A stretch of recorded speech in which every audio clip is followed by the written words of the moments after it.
হাঁস ডিম দিয়ে ফুলকপি দিয়ে মাখা মাখা একটা তরকারি।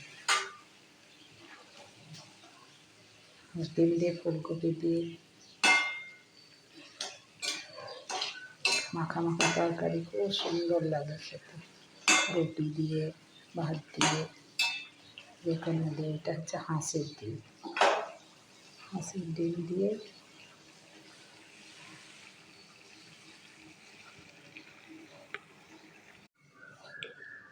তেলের মধ্যে যদি একটু হলুদ দেওয়া হয় তাহলে মাছ আর গায়ে তেলটা ছিটাবে না।